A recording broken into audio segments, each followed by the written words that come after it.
Hello friends, नमस्कार, जय जगन्नाथ। तो चलतु आज ब्लॉग स्टार्ट करवा। ब्लॉग स्टार्ट करने आगु आपण मैंने वीडियो को लाइक करदे, कमेंट करदे, शेयर करदे। तो चलतु एबे मु गाधे पलि आसी, गाधे आसी ठाकुर को पूजा कर देछि। तो सकाळ हैला मात्रे आम घरे रुटी आगे हम, कारण रुटी समस्ते खाइबे, ता सहित नहीं जीवे।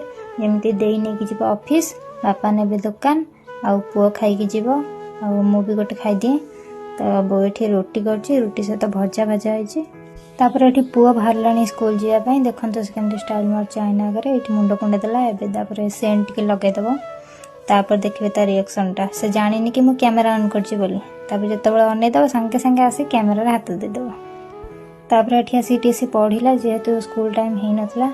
तापर ये देखंतो ता माने प्लस 2 एग्जाम पई पूरा टेंशन ले के सांग मानु खाली कॉल करा होछि केमती कोन क्वेश्चन आसीबो, से सेथिरे पूरा व्यस्त। तापर हम पळे आसली खाइबा को। आज साधा आइटम हेतला, भात डाली भजा। तापर हमर संध्या बेले पळे आसला गुपचुप, ता सहित चा हेतला। तो आज पई एतिकी रहिली। जय जगन्नाथ।